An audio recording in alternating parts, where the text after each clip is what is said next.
Antes de mais, boa noite a todos. Este é o primeiro direto que nós estamos a fazer e escolhemos um tema que nós achamos que é importante e que vamos tentar dar resposta e falar um bocadinho sobre as dúvidas, os comentários que nós ouvimos do público em geral e dos utentes com quem nós lidamos mais frequentemente. Eu queria-vos pedir que em comentário podem partilhar todas as vossas dúvidas, podem ir comentando, chamando a atenção de algum aspecto que não tenham percebido bem e nós vamos tentar ao longo da conversa esclarecer, sobretudo que seja um momento de partilha, vamos tentar usar uma linguagem que seja fácil de toda a gente compreender e que seja uma mais-valia e um serão agradável para todos. Para quem não nos conhece, nós somos 4 fisioterapeutas, trabalhamos num gabinete de fisioterapia em Cantanhede, o fisio André Viegas, a Tatiana, a Márcia e a Marta são as instrutoras, ou seja, são as fisioterapeutas responsáveis pelo Pilates clínico e vamos começar precisamente por aí, por conhecer um bocadinho o percurso delas enquanto especialistas na área do Pilates clínico, tentar perceber um bocadinho o que é que elas acham e como é que elas sentem o método, para depois ao longo da conversa tentarmos ir aprofundando e conhecer um bocadinho quais são os benefícios, quais são as indicações, de que forma é que uma classe deve ser estruturada, quem é que pode beneficiar ou quem é que pode praticar, e tentar que seja um momento de partilha. Eu vou começar por pedir à Tatiana para nos contar um bocadinho a história dela enquanto fisioterapeuta e, neste caso específico, enquanto professora de Pilates.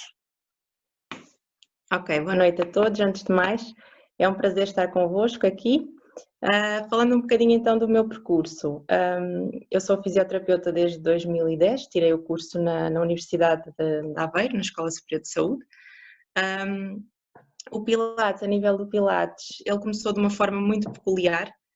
Na altura uma colega pediu-me para eu dar alguma classe de movimento, digamos assim. Na altura ela até nomeou mesmo Pilates clínico, mal eu sabia na altura o que era.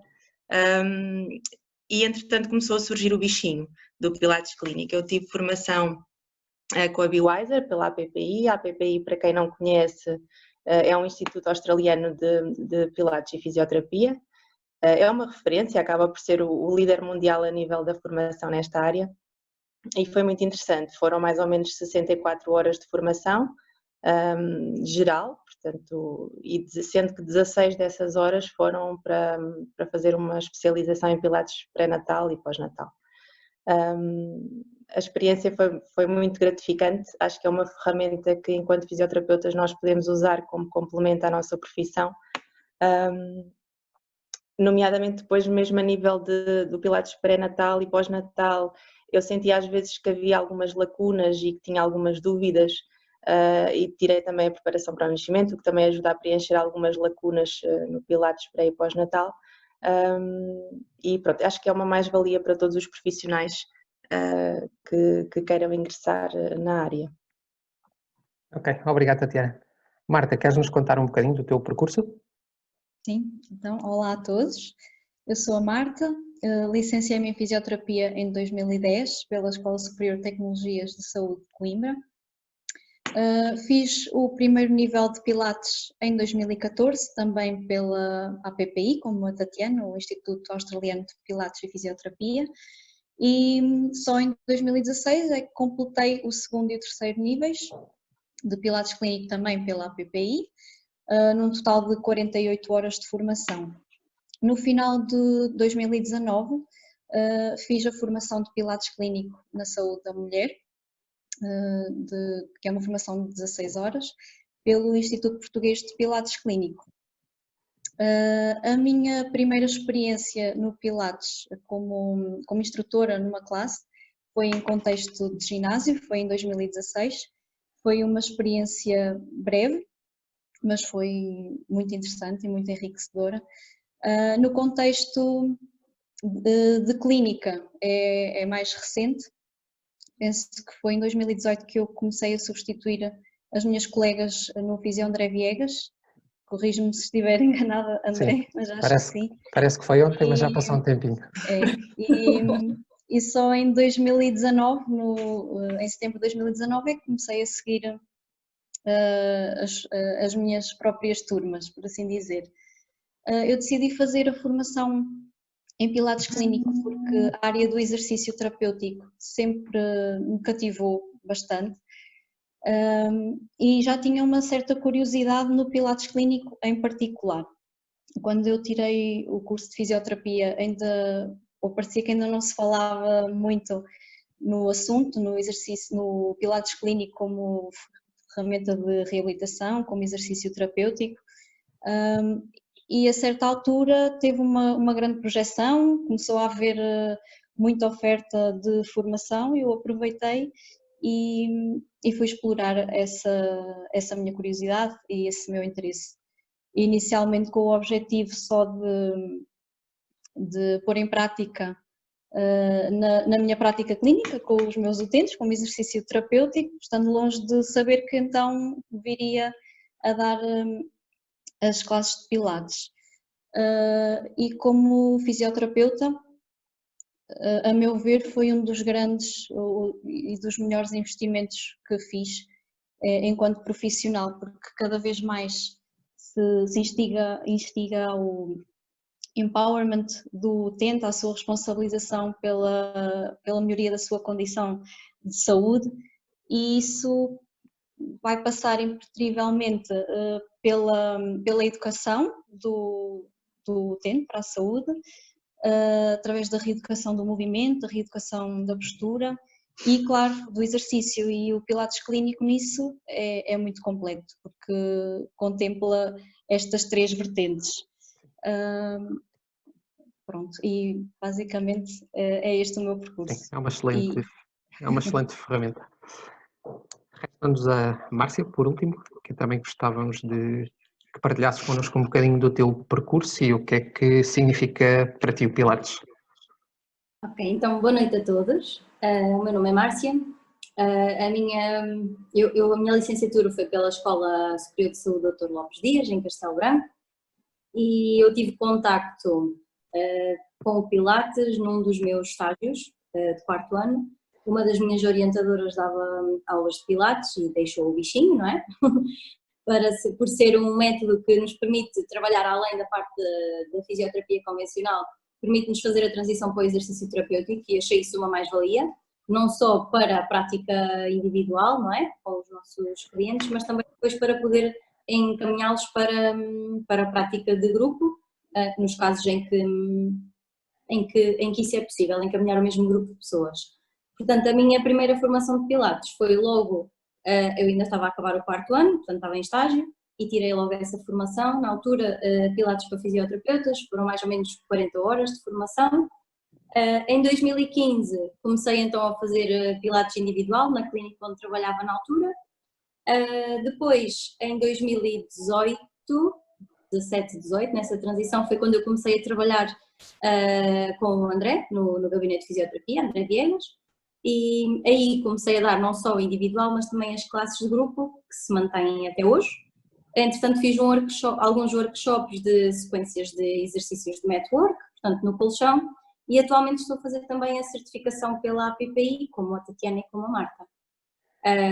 Antes da quarentena, a média de aulas por semana era perto de 12 a 15, conforme. Atualmente baixou, obviamente, não é? Mas pronto, estamos a tentar repor isso com o serviço também online. Basicamente é isto. O Pilates para mim é uma forma de incluir a concentração, o momento presente, juntamente com o exercício, e que portanto conseguimos abarcar mais à pessoa no mesmo método. Ok, obrigado. Acho que a primeira chamada de atenção é precisamente que acaba por ser uma área de especialização, a meu ver, dentro da fisioterapia, ou seja, apesar de nós no curso base falarmos um bocadinho enquanto ferramenta de exercício, mas os vossos exemplos e os vossos testemunhos mostram um grande investimento, não só em termos de horas de formação, como em estudo na preparação das classes, que acaba depois por se traduzir numa mais-valia da forma como como aplicam nos variados contextos. Outra das questões que muitas pessoas nos colocam e que nós ouvimos muito dizer, até erradamente muitas vezes ouvimos o termo Pilatus em vez de Pilates, e eu acho que há um bocadinho de confusão, um bocadinho de dúvida, porque agora eu acho que está a ser, ou estamos a chegar àquela fase do boom em que é uma moda, que toda a gente faz Pilates, mas muitas vezes o que eu me apercebo é que as pessoas falam disso, mas não sabem exatamente o que é. E o desafio que eu colocava era se a Marta nos conseguia dar uma pequena explicação do que é que realmente é o Pilates, para depois todo o resto que vamos falar ser mais facilmente percebido por quem nos acompanha. Pronto, assim, em termos gerais, o Pilates clínico consiste numa adaptação dos exercícios originais que foram criados e desenvolvidos pelo Sr. Joseph Pilates, daí o nome Pilates, a que ele deu o nome de contrologia. Contrologia porque isto tem muito a ver com o controle da mente, controle do corpo, e estes exercícios foram então adaptados para que possam ser realizados por qualquer pessoa, de forma segura e personalizada. Qualquer pessoa, de qualquer idade, qualquer condicionamento físico, inclusive pessoas com dor e disfunção.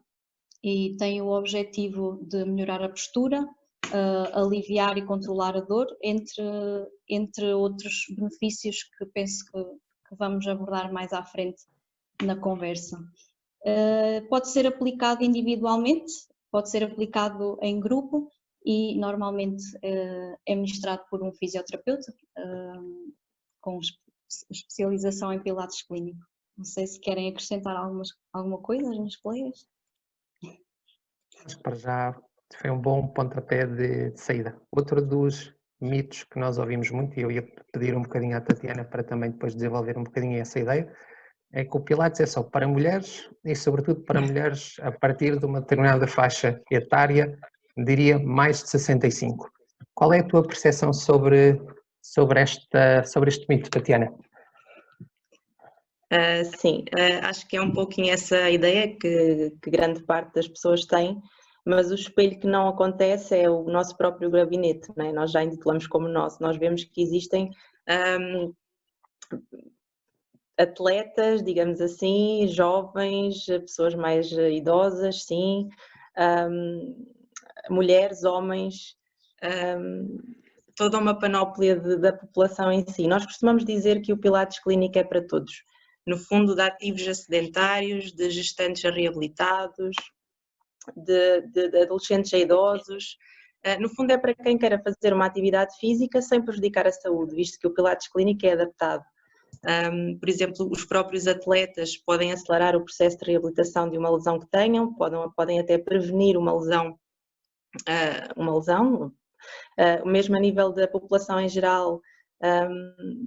Pessoas com alguma alteração postural, com alguma dor, também o Pilates se aplica, mesmo às próprias grávidas, portanto, para terem uma experiência mais positiva da gravidez, o Pilates também se aplica, mesmo a crianças, já existem formações pela Biwiser e por outras entidades que estão a percutir, digamos assim, o Pilates clínico em crianças, portanto, no fundo é para todos, acho que é essa a ideia que nós temos que deixar aqui, é que qualquer pessoa que queira fazer exercício físico sem prejudicar a sua saúde é uma boa opção.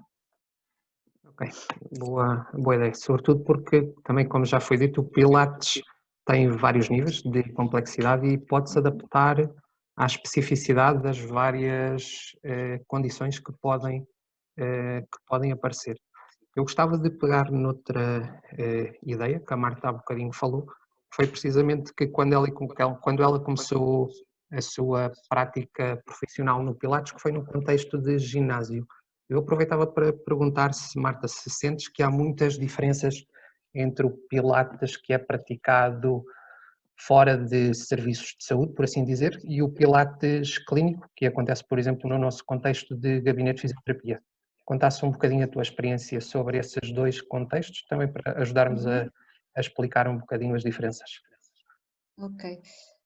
Como eu disse há bocado, a minha experiência no contexto de ginásio foi breve, foi de alguns meses apenas.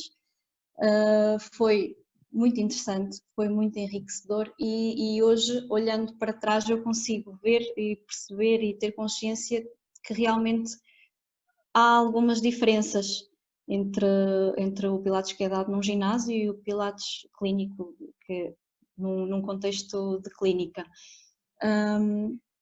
Para já, acho que a primeira diferença que ressalta é o número de alunos por aula.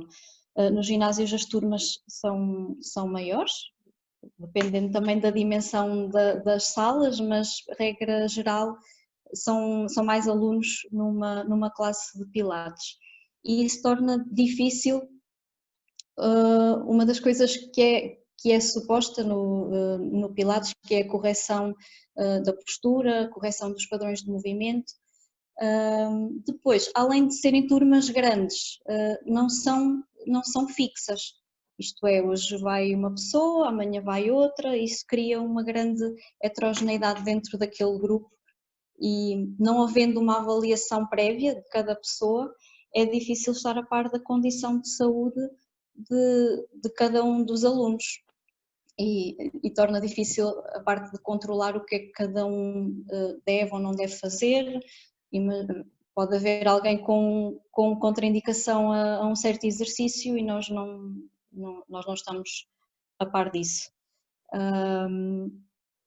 Além disso, não há um compromisso de continuidade. Hoje eu vou, amanhã não me apetece, vou na semana, daqui a 2 semanas, então não há uma continuidade, não há, é mais difícil se calhar ver os benefícios e os efeitos que o Pilates pode trazer. Pronto, no contexto de clínica, é recente, é relativamente recente, é diferente, porque aqui as turmas são mais pequenas, são fixas e são mais restritas.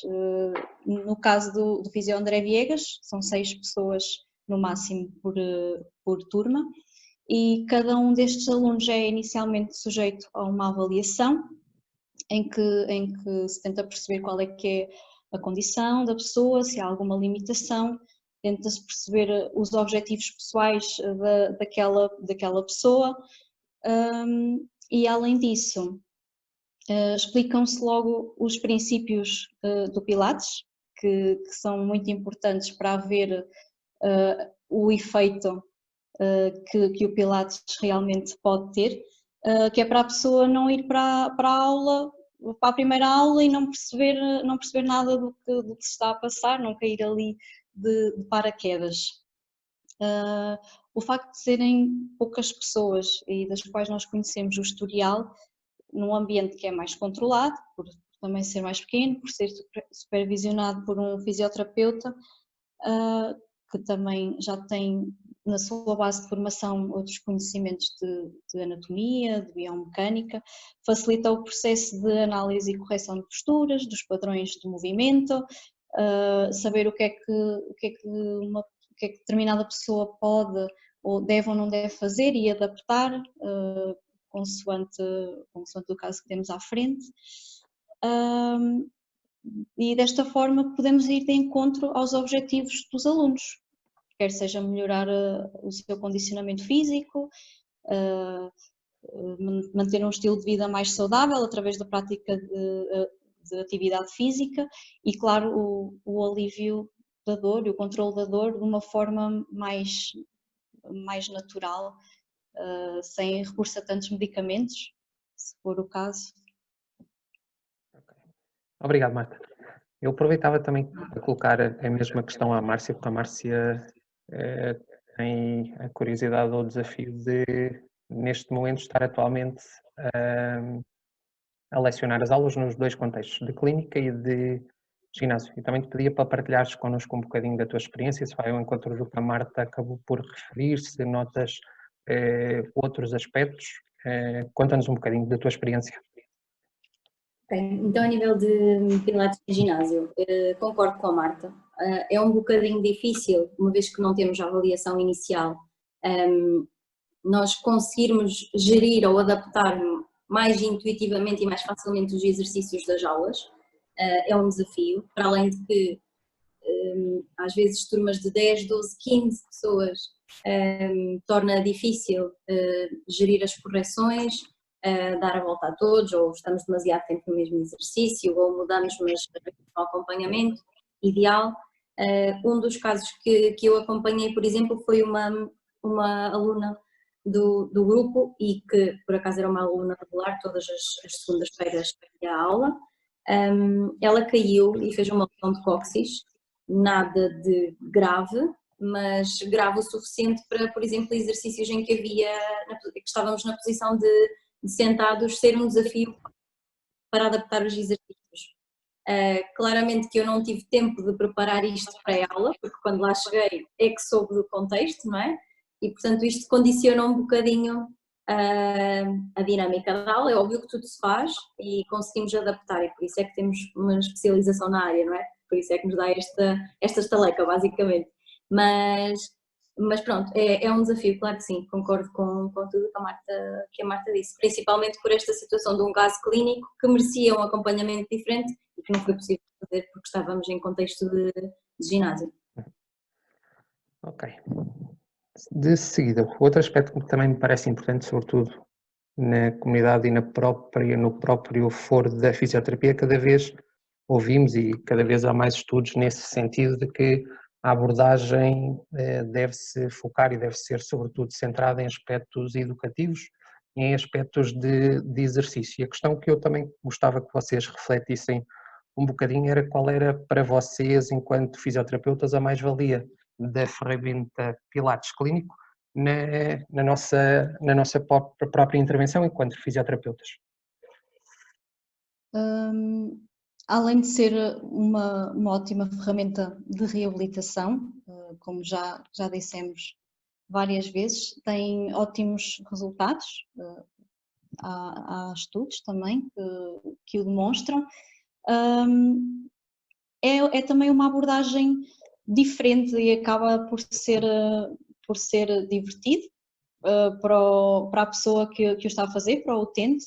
Claro que isto depende depois do gosto de cada um, mas pode ser encarado como um desafio para a pessoa e normalmente nós, quando somos desafiados, tendemos a esforçar-nos mais para nos superarmos, e isso vai ter resultados positivos, seja na melhoria da capacidade funcional ou na performance, se estivermos a falar do caso de um atleta, por exemplo. Portanto, é uma ferramenta de reabilitação, mas também de prevenção e de promoção da saúde, que é cada vez mais importante. E eu penso que hoje em dia o Pilates Clínico é usado como complemento à fisioterapia no tratamento de patologias de vários foros, quer seja ortopédico, patologias reumatológicas e mesmo respiratórias e neurológicas. Obrigado, Marta. Márcia, queres falar um bocadinho de qual tu achas que é a vantagem enquanto instrutora de Pilates? Sim, ou seja, depois de passarmos um bocadinho a fase que a Marta estava a falar, do ser uma ferramenta de podermos educar a pessoa para o movimento e durante o movimento, podemos, enquanto instrutores, preparar para a prática de exercício de forma segura. Portanto, temos uma pessoa que, vamos imaginar, quer iniciar ginásio, mas que o movimento não está a acontecer de forma eficiente, e nós, como prevenção ou como preparação para, através do Pilates Clínico, portanto, enquanto instrutoras, podemos melhorar essa condição para uma melhor condição da pessoa posteriormente. Ok, obrigado. Há um bocadinho, Tatiana, também falaste sobre a aplicabilidade do Pilates no pré e pós-parto, ou no pré e pós-natal. Queres-nos falar um bocadinho sobre esse contexto tão específico do Pilates? Sim, claro. Assim, eu acho que se na população em geral, e falando um pouquinho há pouco das diferenças entre o Pilates tradicional e clínico, ou em ginásio, ou mesmo em gabinete, como nós, Se na população em geral já faz diferença, eu penso que nas grávidas ainda mais faz. Isto porque, por exemplo, uma grávida que vá para um ginásio ou numa classe com bastante mais gente do que nós, que temos só 6 pessoas, pode-se perder um pouquinho, e mesmo nós, enquanto fisioterapeutas, não conseguimos, sem uma avaliação inicial, perceber determinadas condições que são essenciais. Mesmo nós, no nosso gabinete, nós tivemos a necessidade, nós tivemos grávidas em classes comuns, digamos assim, e mesmo nós tivemos essa necessidade de restringir e de fazer, no fundo, uma classe só de grávidas e parturientes. Porque mesmo dentro das grávidas nós trabalhamos no Pilates clínico de forma diferente para quem está, por exemplo, num primeiro trimestre ou num terceiro trimestre. Por exemplo, num primeiro trimestre nós focamos-nos mais no sentido de dar ferramentas para uma melhor adaptação às alterações posturais que vão ocorrendo com a gravidez, e se calhar no terceiro trimestre vamos nos focar um pouquinho mais no edema, no próprio relaxamento, porque já há bastante mais cansaço. E portanto essas diferenças no fundo são muito minuciosas e com muita gente é impossível dar essa atenção.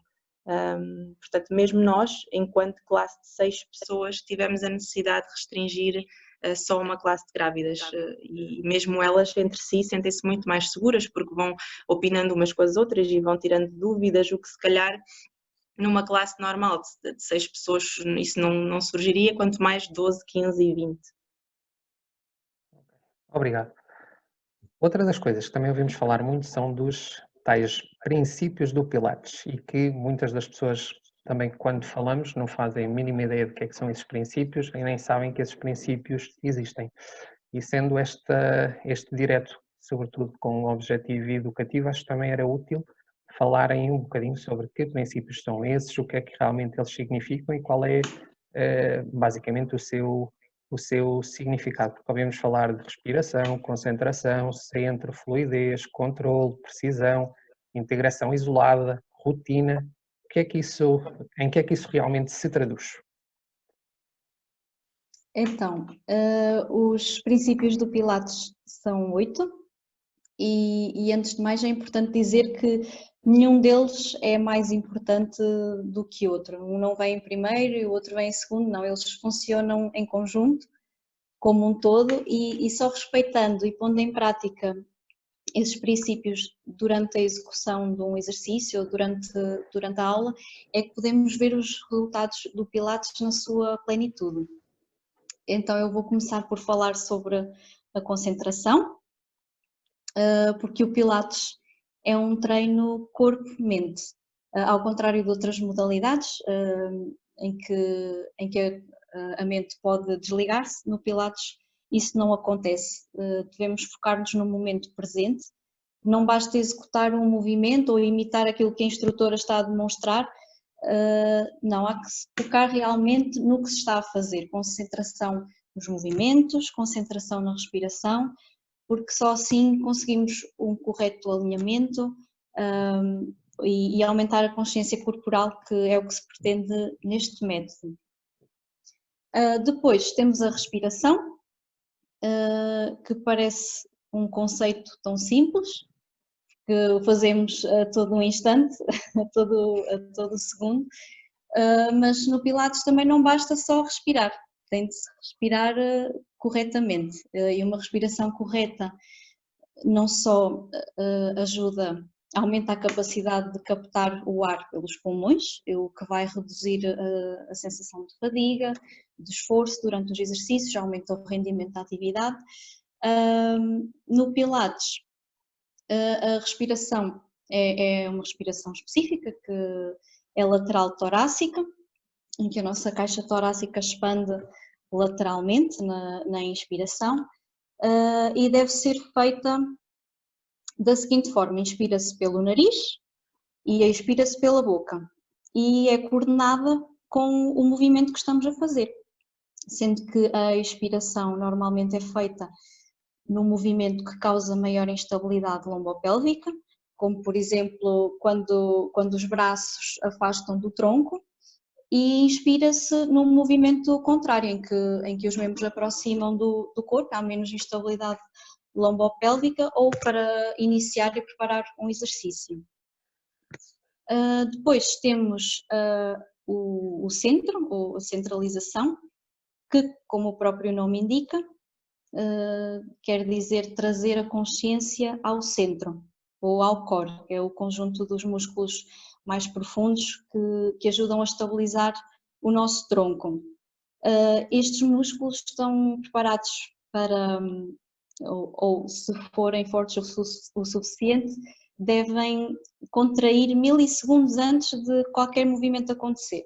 Ora, se estes músculos estiverem fraquinhos, o corpo vai estar mais vulnerável ao aparecimento de alguma lesão. Então é importante fortalecer estes músculos, porque vai haver uma compensação dos músculos mais superficiais, uma hiperativação desses músculos, o que leva a uma sobrecarga nas articulações. É importante referir acerca deste princípio do centro, que é associado à posição neutra da nossa bacia ou da nossa lombar, que é a posição mais favorável ao acontecimento, à contração ou ativação do nosso centro, quer seja pela contração do transverso do abdômen, que é quando nós dizemos nas aulas para imaginar que estamos a apertar um cinto abaixo do umbigo, apertar mais um buraquinho a um cinto abaixo do umbigo, encolhendo a barriga, quer seja através da contração dos músculos do pavimento pélvico, que é aquele movimento de parar o fluxo da urina, por exemplo. Pronto, e depois temos os outros princípios que as minhas colegas Já falam. vão Entretanto, falar. eu estava só aqui a fazer um timing, porque uma das questões que surgiu aqui em comentário é como é que se ativa o centro, mas eu creio que depois tu acabaste por dar algumas pistas que vocês utilizam nas aulas. Não sei se, Marta, queres aproveitar para dar mais alguma dica sobre esta ativação do centro, já que foi aqui uma questão que surgiu nos comentários, além dessas pistas que tu falaste. Pronto, a ativação do centro às vezes pode ser um bocadinho complicado, porque a pessoa ou contrai demasiado o abdominal e quase que cola o umbigo às costas, ou então simplesmente não consegue contrair, não consegue perceber o movimento. Então nós usamos as imagens visuais, e uma delas é: imagina que estás a apertar um cinto abaixo do umbigo, mais um buraquinho, então tens de encolher ligeiramente, suavemente, a barriga para dentro, ou fechar um fecho abaixo do umbigo, ou apertar umas calças de ganga de cintura descida. Utilizamos assim essas imagens visuais para tentar exemplificar, ou para tentar que as pessoas percebam o que é que nós queremos. Mas como nós fazemos a avaliação prévia das nossas aulas, também temos a oportunidade de ensinar a ativar o centro, e a pessoa já não vai para a aula sem saber o que é, já consegue mais ou menos perceber, e depois ao longo das aulas e ao longo das sessões também vai tendo maior facilidade e vai compreender melhor. Não sei se ajudei. Sim, acho que sim, Marta. Acho que deu para explicar. Também, se tiver ficado alguma dúvida, depois que voltem a colocar aqui nos comentários. Passávamos então para a Márcia falar dos princípios seguintes. Okay. Eu vou falar um bocadinho do controlo da precisão e da fluidez. Portanto, o controlo do movimento vai ser fundamental, porque estamos a trabalhar com a respiração. Como a Marta disse bem, se nós vamos a expirar durante o movimento, que causa maior instabilidade ao centro, não é? Portanto, à nossa bacia e à nossa coluna, então nós vamos querer controlar o movimento no sentido de que o movimento aconteça durante esse ciclo respiratório, ok? Portanto, o controlo é super importante, uma vez que a maioria dos exercícios que estamos a fazer são contra a gravidade, não é? Portanto, para criar instabilidade e podermos melhorar os padrões de movimento. Relativamente à precisão, a precisão basicamente acontece a longo prazo. Nós não vamos conseguir a curto prazo ter um movimento preciso. Portanto, é a prática, é a repetição do movimento que permite a longo prazo atingirmos a precisão. A melhoria da técnica vai desenvolver uma maior consciência corporal e, portanto, um maior controlo, e isso sim vai nos levar à precisão. Relativamente à fluidez, o que é que acontece? Todos os exercícios e o movimento que acontece é fluido, portanto, existe uma sequência que não para e os exercícios encadeiam-se uns nos outros de acordo também com a respiração. E, portanto, passo para a Tatiana os últimos princípios. Ok. Os últimos dois princípios é a integração isolada e a rotina. A integração isolada não é mais do que a capacidade de nós controlarmos o movimento, a posição de um segmento, quando está a acontecer outro movimento ou quando outro segmento está a ser movimentado, ou seja, no fundo nós vamos ter que fazer essa integração para que o movimento ocorra de forma fluida, como disse a terapeuta Márcia bem. A rotina já é uma capacidade que nós devemos ter todos, que praticamos pilates, de associar no fundo a contração à função na rotina do dia-a-dia. Ou seja, eu às vezes, às grávidas e parturientes, eu costumo dizer, vão num semáforo, estão à espera, estão no sinal vermelho e tentem contrair o períneo, por exemplo, 5 vezes, 5 séries, 5 vezes ao dia. Ou seja, integrar os exercícios que fazem em aula na sua rotina do dia-a-dia. Só assim, só com a repetição, é que acabam por ter um melhor desempenho e, consequentemente, melhores resultados depois, tendo em conta os objetivos de cada uma e da experiência em si. Ok, acho que assim foi mais fácil para todos perceberem que existem uma série de princípios associados à realização da aula ou da classe que implicam aprendizagem e que implicam que as pessoas os compreendam para que depois os possa tirar o máximo proveito da classe. Um dos aspectos que as três têm referido bastante ao longo da conversa é a importância da avaliação, mas eu acho que podíamos explorar um bocadinho mais essa parte para que vocês também expliquem realmente o que é isso da avaliação, o que é que neste caso vocês fazem na avaliação, para que é que serve. Acho que já deu para perceber um bocadinho, mas tentarmos que as pessoas percebam realmente qual é a importância e o que é feito nessa avaliação. Ok, relativamente então à avaliação, nós basicamente está individualmente com a fisioterapeuta, não é? Que vai fazer a avaliação. Normalmente nós tentamos que seja a própria instrutora que vai ser a instrutora daquele aluno que faça a avaliação, para simplificar o processo, e então nós juntos partilhamos alguma informação, a pessoa conta-nos o que é que a trouxe ou o que é que a traz ao Pilates, não é? Qual é o objetivo pessoal dela. Dependendo do objetivo, vamos imaginar que temos uma pessoa que vem com dor para nós, vem com dor, mas que neste momento está controlada e que nós queremos, por exemplo, melhorar outros fatores. Nós ensinamos e educamos a pessoa para a sua situação em particular, o que é expectável que aconteça, o que é suposto sentir em determinados exercícios ou não. Isto faz tudo parte da avaliação inicial. Okay? Portanto, é importante para nós, por exemplo, perceber se existe alguma patologia associada a hipertensão, diabetes, outro tipo de condições de saúde que podem influenciar a prática, e influenciar não quer dizer não fazer, quer dizer que é fazer com todo um outro tipo de cuidados, e voltamos aqui a salientar a importância do clínico, não é? A importância do ser mais personalizado para aquela pessoa, e por isso é que é importante. Além disso, ensinamos então a questão dos princípios, nomeadamente a respiração e a ativação do centro. Portanto, a respiração, qual é que é o padrão ideal? A maioria de nós respira a toda hora, mas não sabe como é que o faz, que é espetacular. E portanto nós tentamos integrar isso na pessoa para que ela sinta como é que respira e como é que pode melhorar isso. Para quem nos está a ver, tem um efeito calmante muito bom, é bom para a ansiedade e para quem está estressado. Além desta questão da respiração, então ensinamos já a ativar o centro através da visualização, e já agora complemento um bocadinho a Marta, é óbvio que nós conseguimos, não temos um eco no momento, perceber se está a ser ativado e qual é a percentagem, Mas por isso é que usamos a visualização, não é? Damos atividades da vida diária para que a pessoa tenha uma referência. Ok, então é isto que é suposto acontecer. Porque tem essa referência das atividades que tem no dia-a-dia, nomeadamente, por exemplo, o suster a urina, não é? Isso todos nós inconscientemente o fazemos e, portanto, até é porreiro fazermos isto durante uma avaliação para a pessoa nas atividades conseguir absorver isso e estar mais consciente.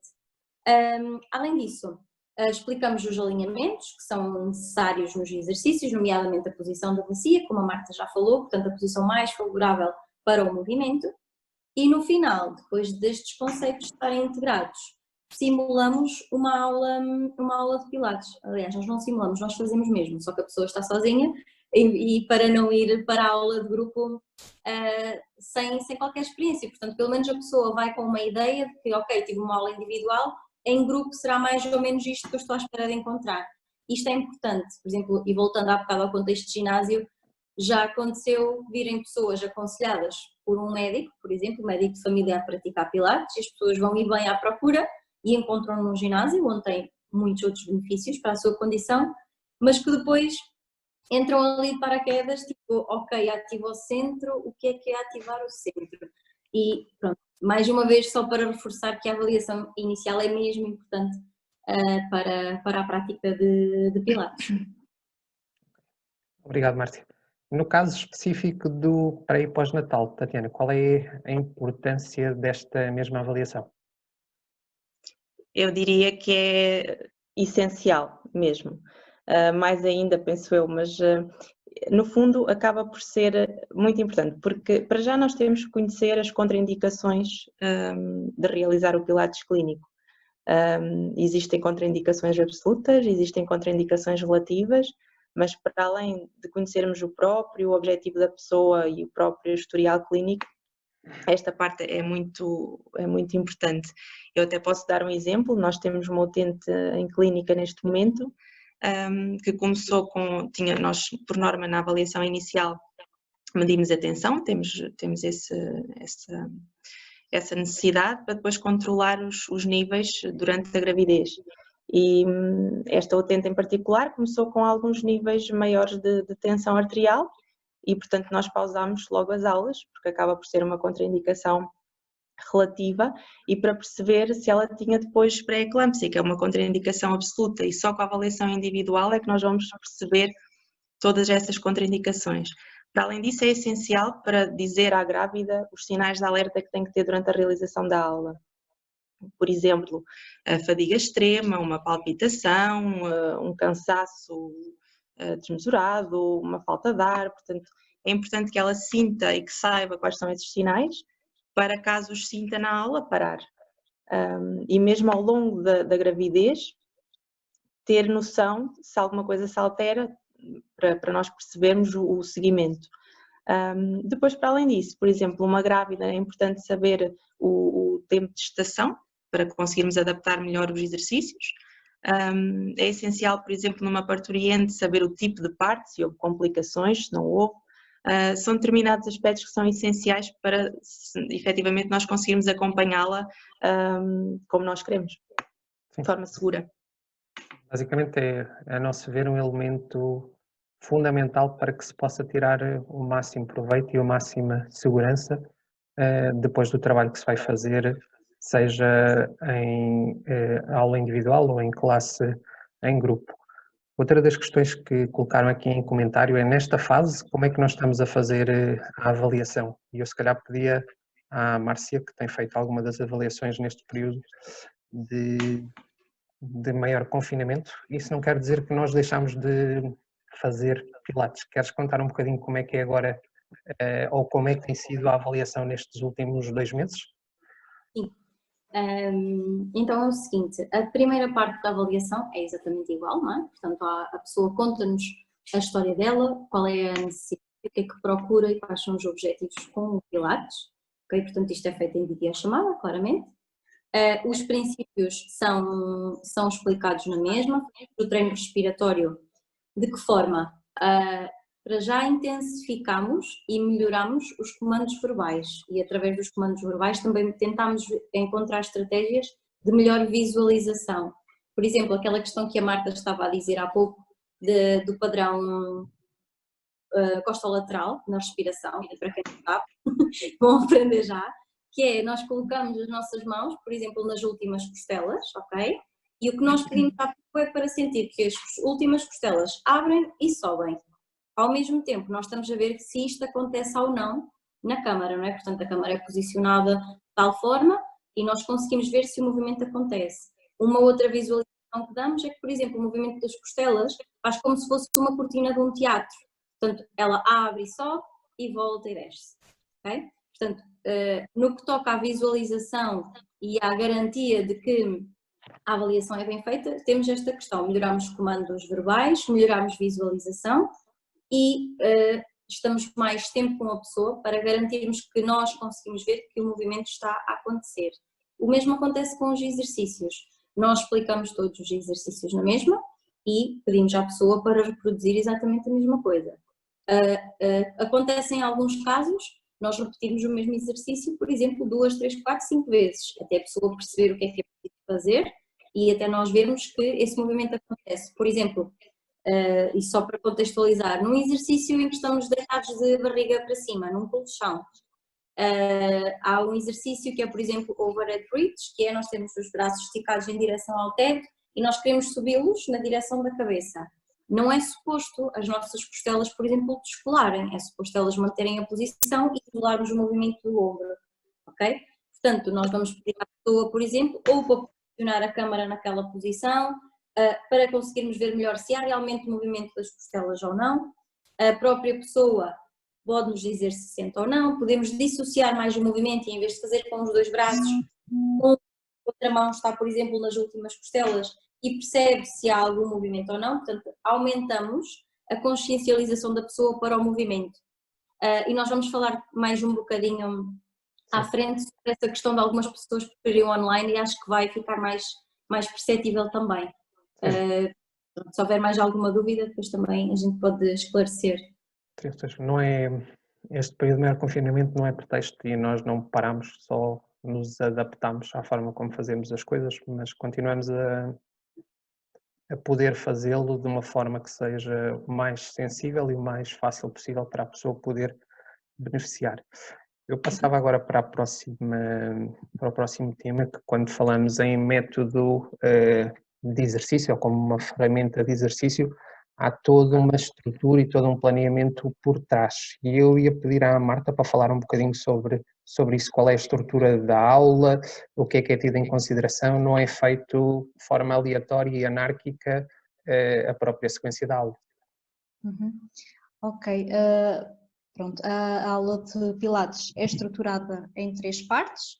A primeira parte é o aquecimento, que normalmente dura entre 10 a 15 minutos. Nesta parte é importante relembrar os princípios do Pilates, nomeadamente a concentração no momento presente, a respiração, a ativação do centro, o alinhamento da nossa bacia, todo o posicionamento da cintura escapular, da cabeça e do pescoço. Pronto, isso é logo a primeira coisa. Porque, como eu já disse há bocado, a negligência destes princípios não leva a uma perda dos potenciais benefícios do Pilates, que são muitos. Pode variar entre exercícios de estabilidade, de mobilidade, alongamentos, treino de equilíbrio e, no fundo, prepara o corpo para a atividade física, tanto a nível físico como a nível mental. Depois temos a segunda parte, que é a chamada corpo da classe, normalmente dura entre 20 a 25 minutos. Podem ser usadas várias posições, vários exercícios com vários elementos para diferentes grupos musculares. E pode optar-se por exercícios só com o peso do próprio corpo, como para tornar a aula mais divertida ou mais desafiante, podem usar-se pequenos aparelhos como a bola de pilates, a softball, que é a bola mais pequena, bandas elásticas, halteres, caneleiras, o foam roller, uma série de equipamentos. Depois, por último, temos o nosso arrefecimento, entre 10 a 15 minutos também, e corresponde à fase de retorno à calma e vai variar entre exercícios de alongamento e de mobilidade, e também podem ser associados técnicas de relaxamento ou exercícios de respiração. Obrigado. Também já falámos aqui um bocadinho ao longo da nossa conversa que estas sessões tanto podiam ser feitas em pequenos grupos como individuais e fomos tocando em alguns dos benefícios desta prática.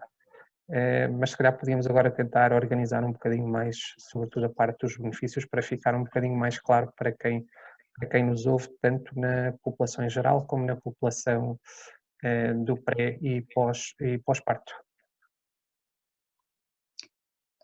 Então, após a avaliação que é feita pelo fisioterapeuta, neste caso, consegue-se identificar e corrigir alguns maus hábitos posturais ou alterações de movimento, desequilíbrios musculares, e seja qual for a população, já dissemos, qualquer pessoa de qualquer idade, qualquer condicionamento físico pode fazer, e seja qual for a disfunção que essa pessoa tiver, este método pode ser adaptado e cria-se um plano de exercício estruturado e adequado às necessidades de cada um.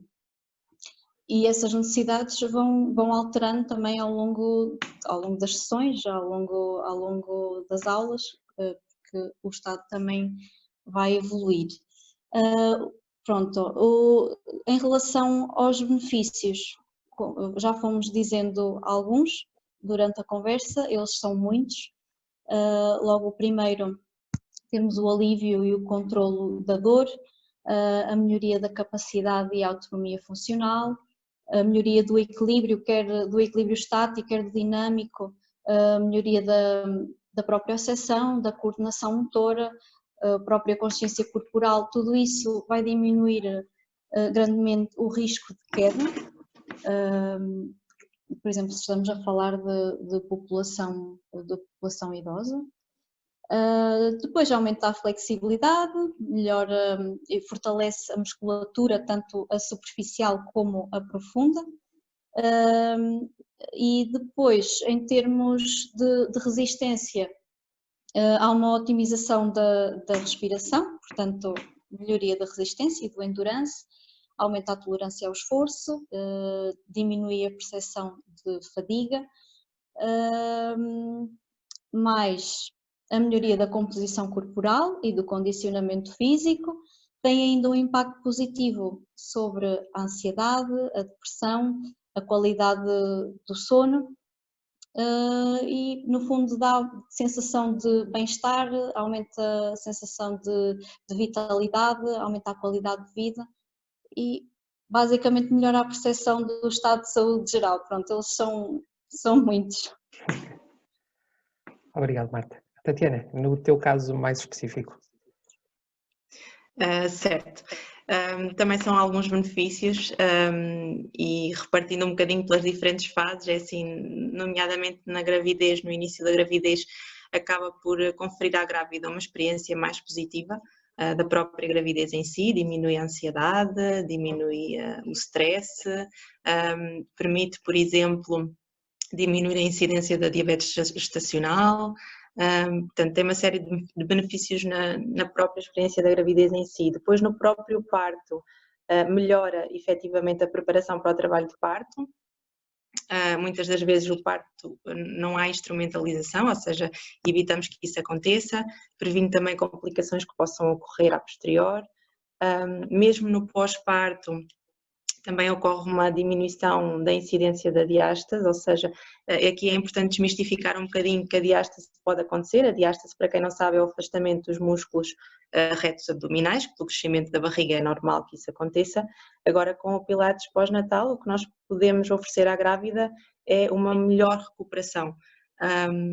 Por exemplo, são alguns dos benefícios que podemos retirar do Pilates pré e pós-natal, para não nos estarmos aqui a alongar. Muito. Obrigado. Nós também já vamos entrar no último tópico que nós tínhamos preparado, a menos que surjam mais algumas questões. De qualquer maneira, estamos quase a terminar, mas temos uma surpresa preparada para quem ficar até ao fim. Aqui só contextualizar, há bocadinho a Márcia já levantou um bocadinho a ponta sobre o Pilates online e eu também vos ia pedir para falarem um bocadinho sobre isso. Nós, no nosso caso, suspendemos as nossas atividades presenciais no dia 14 de março, quando decidimos e optámos pelo encerramento do gabinete, e no dia 16 já estávamos com o sistema montado e implementado do nosso grupo, em que tínhamos o sistema de Pilates físico transformado em online, e no dia 16 de março, portanto, basicamente passado 2, 3 dias, tínhamos o sistema todo montado para começar a funcionar, e começámos logo na semana seguinte a trabalhar por essa via. E era um bocadinho isso que eu gostava que vocês partilhassem, como é que está a ser a vossa experiência com esta passagem do Pilates presencial para o Pilates online. Marta, queres começar? Aí só eu começo. Então, a meu ver, o Pilates online tem sido uma experiência sem igual. Tivemos de nos adaptar a esta nova realidade da pandemia, que infelizmente veio para ficar e provavelmente durante mais algum tempo. Então fomos obrigadas, entre aspas, a ser mais criativas, a ser mais inventivas, a estudar mais, a pesquisar mais, tudo no sentido de corresponder às expectativas dos nossos alunos e, sobretudo, de os manter motivados, porque as aulas são todas diferentes, são dadas por pessoas diferentes, e uma das alunas até disse que isso é engraçado porque traz novas abordagens em cada aula, por ser dado por pessoas diferentes. E como a Márcia disse há bocado, uma vez que não é possível dar o feedback táctil, o toque, o ir colocar uma mão, sei lá, nas omoplatas para a pessoa perceber que tem de juntar as omoplatas, ou na cabeça para sentir que tem de crescer a cabeça em direção ao teto, sei lá. Tivemos de desenvolver ainda mais as outras ferramentas, como o feedback verbal e visual, com maior rigor nos comandos verbais e utilizando e também a execução dos movimentos, também tentamos ser mais rigorosas nesse aspecto, e também recorrendo às tais imagens visuais, o tal apertar o cinto, o interromper o fluxo da urina, para que as pessoas possam compreender melhor o que é que nós estamos a pedir, certos movimentos ou posturas. De uma forma geral, acho que nas circunstâncias atuais tem sido uma experiência muito positiva para todos nós. Eu aproveito para complementar o que a Marta está a dizer. Sem dúvida que está a ser uma experiência positiva. A exigência para nós aumentou substancialmente, não é? Porque tivemos para já no curto espaço de tempo adaptar tudo aquilo que fazíamos presencialmente online. Não estamos a falar só de preparação de aulas, nem só dos comandos verbais, estamos a falar também de adaptar, por exemplo, a variabilidade de exercícios às condições que as pessoas têm em casa, não é? E isto também é importante ter isso em conta. O que eu tenho verificado, e de certeza que vocês também, é que algumas pessoas já não querem voltar ao presencial, o que é uma coisa espetacular. Eu, da minha parte, dar aulas online está a ser brutal, estou a adorar, confesso. E as pessoas, acho que também, por vários motivos. Porque sentem que a exigência e que a qualidade das aulas se manteve, e isto é positivo, principalmente para a própria pessoa, não é? As pessoas até referem que estão mais atentas, isto é espetacular, porque na aula sabem que nós vamos lá e vamos pôr uma mãozinha e que vamos dizer alinha aqui ou estica ali, ou respira agora, e vamos ajudar com as nossas mãos. Isso não existe e, portanto, têm que estar muito mais conscientes daquilo que estão a fazer. E isto é ótimo, porque melhora a prática. Além disso, quando passamos para o online, permitimos às pessoas criar duas opções, que é as aulas em síncrono ou em diferido. Obviamente que fazer em diferido implica toda uma prática anterior de presencial, é óbvio que isto não pode ser, até eu também quero fazer, mas só quero fazer em diferido. Não, existe todo um conjunto que já falámos de princípios e orientações que têm que ser feitos e a prática é que leva à excelência e portanto aqui é igual. Mas isto então para concluir que as pessoas que já fazem parte do online gostam não só por esta melhoria da consciência, não só porque a qualidade se manteve, mas também porque permite-lhes adaptar a prática à rotina delas. Antigamente a rotina era adaptada à prática porque tinham que estar na aula presencial e agora é o contrário, quer dizer, elas adaptam a prática no momento em que melhor enquadra na rotina do dia-a-dia. E eu acho isso também bastante positivo e acrescenta muito valor às pessoas. Já agora, Tatiana, a tua perspectiva?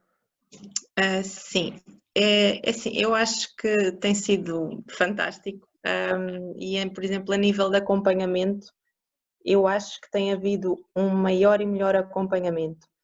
Já havia, isso já existia nas aulas presenciais, mas no fundo nas aulas presenciais nós estávamos em presença da pessoa e era aquele momento e depois caso houvesse alguma dúvida é óbvio que as pessoas podiam contactar connosco.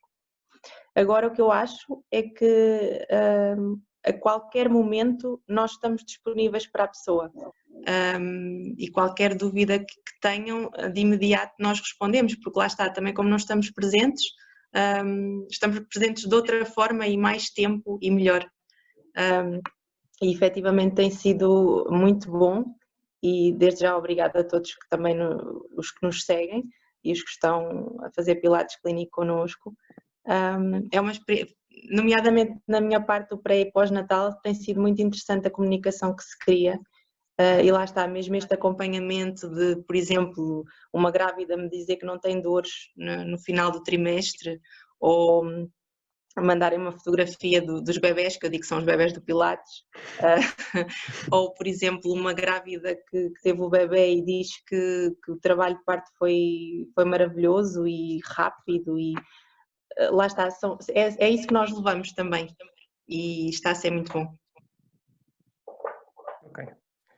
Ia-vos pedir uma última mensagem antes de terminarmos e antes de nós deixarmos a surpresa que tínhamos preparado, já em forma de despedida, que se não surgir mais nenhuma questão, depois da vossa mensagem final e da divulgação que temos para fazer, damos a conversa por encerrado e eu agradeço também desde já a presença de todas as pessoas e todas as pessoas que passaram por aqui. A conversa vai ficar disponível tanto no Facebook como no nosso canal do YouTube e agradecer sobretudo à Márcia, à Marta e à Tatiana por terem estado aqui a partilhar connosco um bocadinho do que é a sua experiência, que é bastante enriquecedora para todos. Obrigado. Obrigada a nós. Sim, obrigada a nós. Obrigada. Ok, se vocês não quiserem dizer mais nada, o que nós tínhamos, eu vou colocar agora aqui em comentário, tem aqui um vídeo, porque muitas vezes é fácil para nós que lidamos e vivemos isto todos os dias e ouvimos os testemunhos, percebermos de que forma é que pode marcar e de que forma é que pode impactar a vida das pessoas, mas às vezes acaba por fazer muito mais sentido aos outros quando ouvimos testemunhos reais. E eu coloquei agora aqui em comentário um link onde tem o testemunho de 4 pessoas diferentes, com características diferentes, umas que fazem grupo, outras que fazem individual, outras que fazem pré-natal e que pode ser interessante no caso de quererem, e eu convidava-vos a ver, que é um vídeo que eu acho que tem testemunhos muito interessantes e aproveitam e ficam a conhecer o nosso canal no YouTube, que podem subscrever. Para terminar, nós tínhamos preparado, eu acho que acaba por ser uma mais-valia, que é algo que também nós ouvimos muito, é que, está bem, eu já ouvi falar disso, é tudo muito giro, mas eu gostava de experimentar. Nós em gabinete não é algo que normalmente acedemos a esse tipo de pedidos, porque acabamos por ser um bocadinho mais rígidos e gostamos que a pessoa cumpra a sequência que nós temos pré-definida de avaliação inicial e só depois é que entram em classe ou em trabalho individual, mas nesta altura parece-nos que é pertinente e que é justo também darmos essa possibilidade às pessoas. Portanto, eu pedia que estivessem atentos durante os próximos dias. Nós vamos divulgar de que forma é que podem fazer. Nós vamos ter uma aula experimental para quem nunca fez.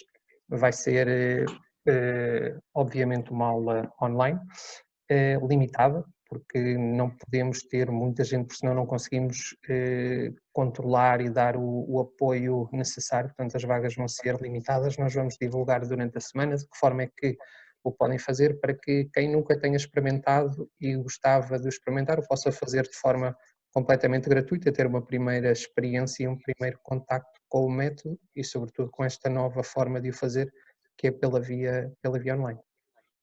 E pronto, acho que vamos dar por encerrado. Obrigado a todos os comentários que também vão aqui surgindo e nós é que agradecemos. E alguma questão que possam ver depois em diferido que não foi aqui abordada, nós depois podemos sempre comentar e colocar a respectiva resposta. Uma boa noite para todos, obrigado e boa semana.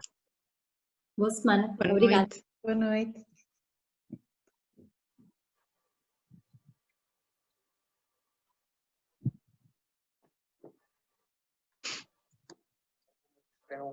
Que possam ver depois em diferido que não foi aqui abordado.